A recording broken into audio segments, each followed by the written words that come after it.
Run up your engines! Okay, it's happened to all of us.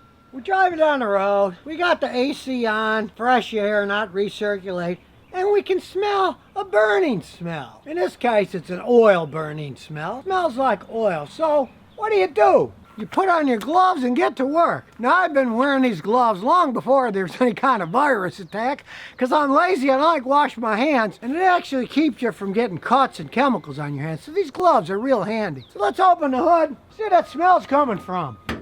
Now, when you smell oil, the number one culprit is a valve cover gasket, which then seeps down and gets on the exhaust manifold, which is really hot, and then it smolders. Now, in this case, it's quite obvious, because when you look closely, you can see oil is dripping down, getting all over the place, and that's what's smoldering. But if I learned one thing from my father, who always said, when we were fixing flat tires in the old Texaco gas station, check the whole tire. You found one nail, there might be more. So you still want to look all around to see if there's any other obvious oil leaks. Get your bright little flashlight and look all around. And I don't see any place else that's getting on anything. The rest of it's pretty bone dry. Now, the lady who owns this car is a new customer. She had taken it to one of these chain discount auto repair shops. Some young kid was working on it. When she got it back, it still smelled exactly the same. She knew something was up, that they didn't do a very good job fixing it. They said they put a valve cover gasket in. Well, we're going to take it apart, see if they actually did, or if they totally ripped her off, or probably even worse, they put the gasket on crooked or something and it was leaking even worse. So let's take it apart. It's a relatively easy job, and I just got a few of my tools in this plastic case. I don't have to keep running back and forth. Basically, you just need the sockets, a ratchet, and a little extension. And the first thing we're going to do with the 10mm socket is take off the stupid beauty cover. It's just in the way. Really doesn't serve any purpose other than making it more annoying to repair. Take the two bolts off. Get out of the way. Then we're going to remove the ignition coils because they're in the way. It's another 10mm. There's 4 of them. 1, 2, 3, 4. And we can take them all out easily. And I put the screws up here so I don't lose them. And if you're the forgetful sort, take a picture of it with your phone. Then you'll know which one goes where and you won't screw up putting it back together. Oh, we'll just move them out of the way. Put them over here, now they're out of the way. Then we gotta take these stupid hoses off. Just twist this. Off comes a PCV hose. And there's another hose here. On this end, we squeeze a little clamp. This one's a little stuck, so we'll pry it with a screwdriver. That's the easy way to get them off. Now that's out of the way. And we just have to remove all the bolts that hold it in place.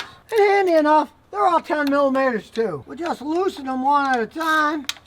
There's a whole bunch of them. They're all over the place. Don't forget the ones in the middle and the ones in the back. Can't even see back there, so we'll get the old flashlight out so we don't miss any of them. Now they're all loose and we'll take them off. Can remove them one at a time. I'll put them in the front here so I'll remember where I put them. Once you loosen them, they're real easy to get off by hand. Just look close, make sure they're all gone. All right, nothing but holes now. Then we'll pull it off. Off we pull. And it comes off. They put a new gasket, it's supple silicone. But they twisted it and had it crooked, so it was leaking down. Now we're not gonna make that mistake. So I use this 3M weather strip glue. When I get the new gasket, I'm gonna put a little glue on the inside. If you notice, when I pulled this off, it just fell out, not being glued in. When he put it down, it pinched sideways and then leaked. You glue certain spots, push it in and let it dry for about half an hour, then it won't slip and pinch like it did with them. Then while we're waiting for the gasket to come, they're delivering it, we're gonna wipe the edge off to get all the oil off that fell through when it was pinched. The whole way around. Get it nice and clean. While we're waiting, we'll see this thing has 72,348 miles, which for a Toyota RAV4 is nothing, even though it's 12 years old. Barely broken in, and when we look at the top of the inside of the engine, it's in immaculate shape. Cams are all clean, there's no sludge buildup or anything. Everything's nice and shiny. This car's been taken care of, and the timing chain, tight as can be, which is a good thing. It was a much better design when they went to timing chains. Originally, they had timing belts that were rubber, would break, and they were a pain in the butt to change. These have chains. Change the oil regularly. Take care of it. they can last basically forever. Since the chain's inside the engine, the cover's off so we see inside, it's bathed in oil the whole time so it stays lubricated and it can last indefinitely. Now we have the gasket. What we'll do is we'll put little bits of this weather trim sealer in little parts every once in a while. Little here, little in the middle, little here, then a couple dots in the middle, little here, and a little there. Put that on tight so it doesn't leak or dry out. Then you just get the whole gasket assembly. Check out which way it goes. It goes this way. And we'll start putting it on and realize this goes in the middle, so we'll push that in a little. Then you just feed the whole thing around. Press it in so it snaps. You want it in tight. That's nice and tight. And make sure it's all in its grooves the whole way around. The previous person didn't do it. This fell off when I picked it up because it was just in loose. When he put it on, it twisted. This way, it can't twist. You make sure it's nice and solid in with the 3M weather stripping, and the middle too, and then let it dry about an hour. Okay, now it's dry. You can see, you can hang it upside down. It's not gonna fall off and mess up like the previous guy's work did. Then we simply place it back in place. Line up the studs. Get all the wires out of the way. So a little wire stuck over here. Then we'll start with the big bolts in the middle because you want to tighten it from the middle out. And we want to do all the middle ones, so we'll put this one here, and there's one in the back, and we tighten from the middle out. We'll do the back middle one, get it finger tight, then the front middle one, finger tight, then the inside two, we get them finger tight, then we do all the other bolts working our way out. Then once you snug them all up from the inside out, you then get them tight with a ratchet from the inside out. So we'll start on the back, we'll get it tight. It touches and then just a little snug. The same thing here. Get it so it's snug.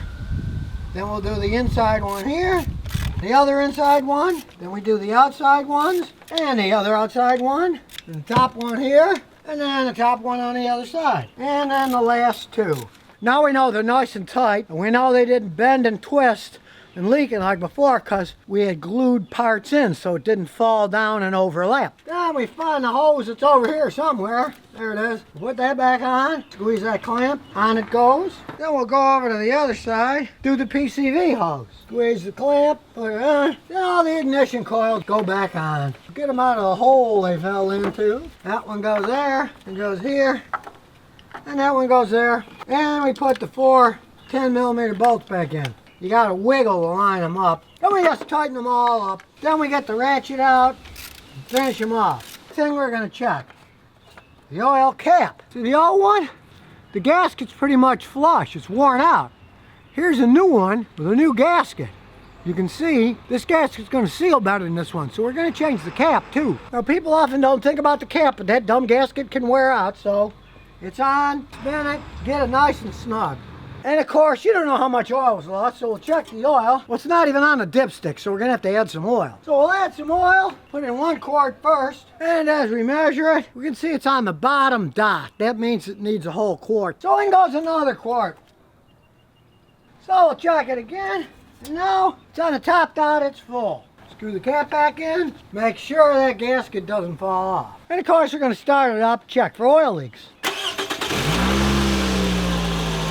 And voila, no more leaks, it's all dry. So the next time your car starts to smell, why not fix it yourself? With a little bit of work, it's an easy job to do in many cases. And here's some bonus questions and answers. Jenny J963 says, I got a Volkswagen Passat 2-liter turbo. A shop replaced my main computer because it wasn't running. Now it runs, but the transmission doesn't shift right. What could possibly be wrong? Volkswagens are endless money pits, as you're finding out. You had to buy an expensive new computer for it. Well, everything on Volkswagen is so computer run. And I had that same problem happen with a customer years ago. They had the computer changed at another shop and it ran okay, but it didn't shift right. Well, it turns out that Volkswagen has the computers they're coded. And when they're made, they're coded either for a standard transmission, for an automatic transmission. And when I hooked up my fancy Volkswagen scan equipment, I found out that the ECM that the other shop had put in had been coded for a standard transmission, but my customer had an automatic transmission. So go to a better mechanic and have them check. All they gotta do is plug it in and they can go through their Volkswagen stuff and they can see what it's coded for. And it could very well be that yours is coded for a standard transmission and all it has to do is be recoded for an automatic transmission. I've seen that before, but that's how Volkswagens are. You change a stupid part on them, you gotta recode the computer. They're just absolute monstrosities when it comes to fixing them, which is why I tell people, if you have brains, don't buy a Volkswagen. Not any modern ones. So if you never want to miss another one of my new car repair videos, remember to ring that bell.